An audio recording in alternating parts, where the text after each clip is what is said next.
melawan lupa. Mohon kita semua ingat bahwa Indonesia ini adalah negara hukum. Apa artinya? Segala sesuatu tindakan anak bangsa harus sesuai dengan hukum. Karena hukumlah makanya ada di ruangan ini yang terhormat para wakil kami Komisi 3. Yang kedua, mohon Komisi 3 DPR seperti, ya mohon maaf kalau saya salah, seperti tidak bereaksi. Ini rakyat bapak-bapak sudah gaduh, sudah ketakutan yang penonton TikTok melihat bagaimana ancaman-ancaman jenderal aja diancam, bagaimana anak-anak di jalanan, anak-anak pergi kuliah, pergi kerja, udah ketakutan. Mohon dong kalian bereaksi, para yang mulia anggota DPR di sini Komisi 3. Panggil itu Kapolri. Hai. Kalau kita melihat pasal 69 Undang-Undang Ormas, ayat 3C, Ormas dapat dibekukan bila mana menimbulkan keresahan dan merusak ketertiban. Dengan poin itu saja, bapak-bapak yang terhormat di Dewan ini sebetulnya bisa memanggil ya Menteri Hukum dan HAM atau Menteri Dalam Negeri untuk minta supaya ormas-ormas itu dikenakan sanksi sesuai pasal 61. Tetapi sebelum mendengar keterangan atau memanggil Menteri Dalam Negeri atau Menteri Hukum dan HAM, saya kira keberadaan ormas itu sudah sangat meresahkan. Contoh kasusnya, ya, pembakaran mobil polisi di Depok, atau yang sangat memalukan wajah Republik ini, penyegelan pabrik mobil di Bekasi oleh investor asing, sehingga investor asing akan angkat kaki dari Indonesia. Betapa malunya Republik ini.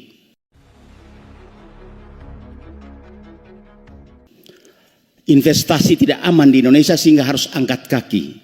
Oleh karena itu saya memohon bapak-bapak Dewan ini memanggil misalnya Wali Kota Bogor yang tahu persis peristiwa pembakaran mobil, atau Bupati Kerawang, atau investor yang diusir atau pabriknya disegel.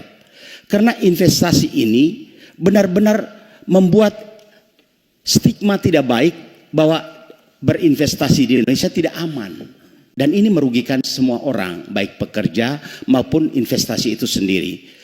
Dan juga bisa juga memanggil Gubernur KDM, Kang Deddy, yang ahli TikTok itu, ya, supaya didengar keterangannya seberapa besar keresahan ancaman-ancaman ormas ini. Jadi saya yang konkret aja.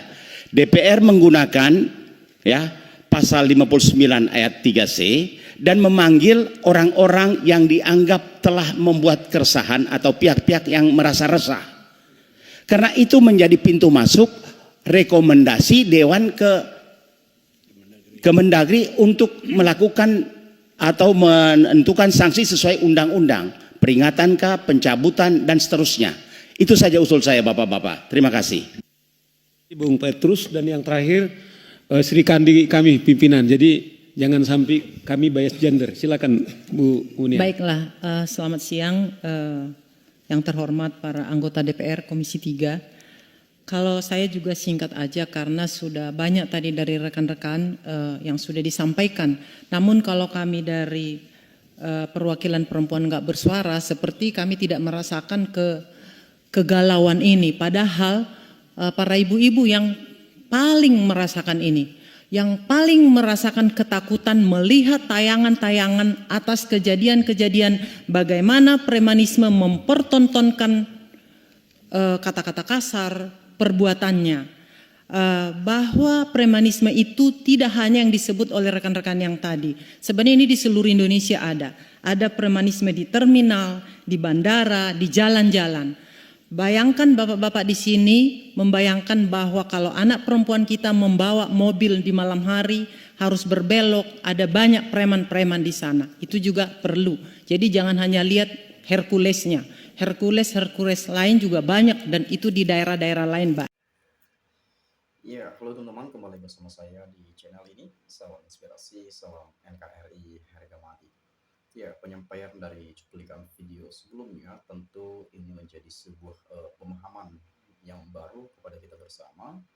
Ya, tadi ya sempat membicarakan soal polisi dan kemudian ada tadi Pak Natalius Pigai, ya, Menteri Hak Asasi dan Manusia, dan penyampaian itu tadi sempat mengatakan nama KDM Kang Deddy Mulyadi yang memang saat ini apa namanya ya, banyak sekali ya yang suka kepada beliau dengan ketegasan, dengan kejujuran dan mungkin kerendahan hati gitu ya, merendah ya, selalu dekat dengan rakyatnya.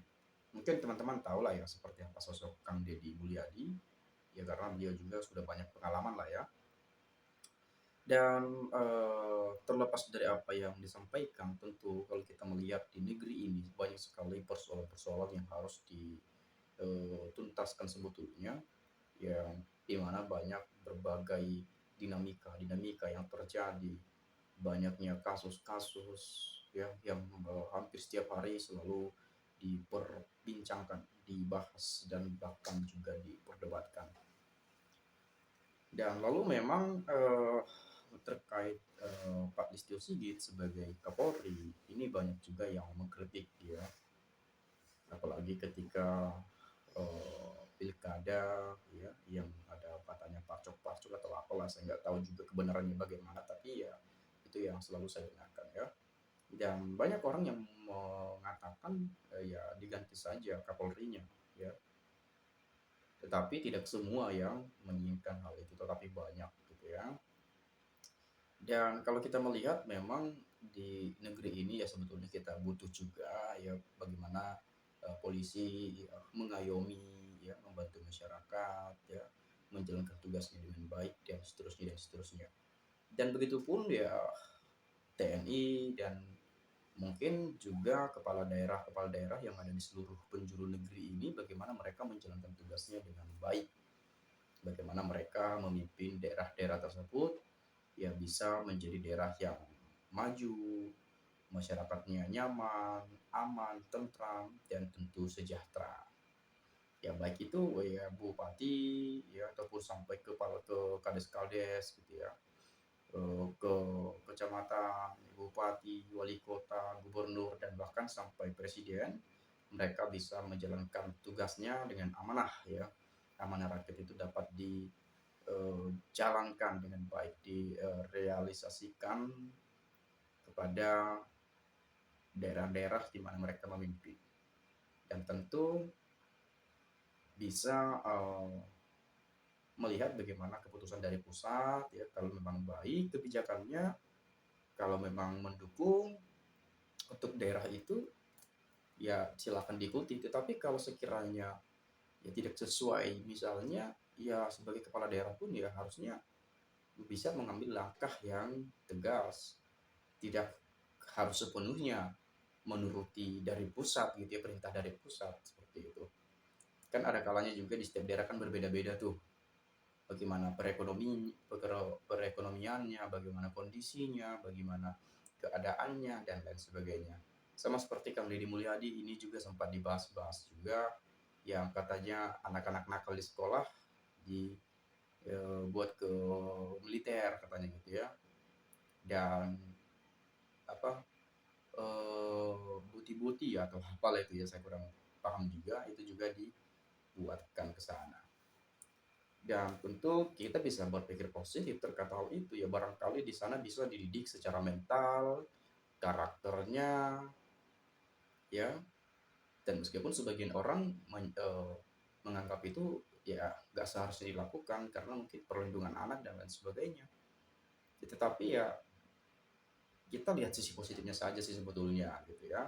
Kalau untuk kebaikan ya mau komen apa gitu ya. Ya, kalau demi kebaikan sih ya it's okay, nggak apa-apa gitu ya. Dan ini menjadi apa namanya, contoh ataupun iya contoh lah ya kepada setiap pemerintah daerah yang ada, apakah bisa melakukan hal yang sama seperti yang dilakukan oleh Kang Deddy Mulyadi, bisa juga tidak dilakukan, dan juga bisa dicontoh juga kalau memang berpandangan pada sisi positifnya ya. Dan kepada Presiden Prabowo Subianto tentu ya tahulah soal ini gitu ya, bagaimana respon beliau, bagaimana penyampaian beliau dalam merespon apa yang terjadi pada saat ini, ya opini-opini publik, ya isu-isu dan lain sebagainya, ya tentu beliau pasti tahu juga karena kan ada tim-timnya juga yang memantau kondisi mungkin media sosial atau mungkin isu-isu publik atau mungkin ya hal-hal yang lainnya lah gitu ya yang berbau ke negara ya pendapat masyarakat dan seterusnya. Dan kita percaya di bawah kepemerintahan Presiden Prabowo Subianto, Indonesia ini bisa menjadi negara yang lebih baik ke depan, negara yang lebih maju dan tidak hanya sekedar berkembang saja. Karena beliau pun cita-citanya sangat luar biasa ya, bagaimana menjadikan Indonesia bisa berdiri di kaki sendiri, gitu ya. Dan kita menantikan hal itu dan jadilah macan Asia seperti yang sering kita dengarkan ya. Dan kelak bangsa ini bisa menjadi jauh lebih maju dibandingkan sebelum-sebelumnya dan meneruskan apa yang baik yang sudah pernah dilakukan oleh mantan presiden sebelumnya. Hal-hal yang baiknya itu dilanjutkan, tetapi kalau mungkin merasa ada yang kurang cocok, kurang berkenan ya nggak apa-apa, dievaluasi, dibenahi dan diperbaiki seperti itu ya. Mungkin teman-teman ada pendapat lain, boleh silakan sampaikan di komentar pada video ini.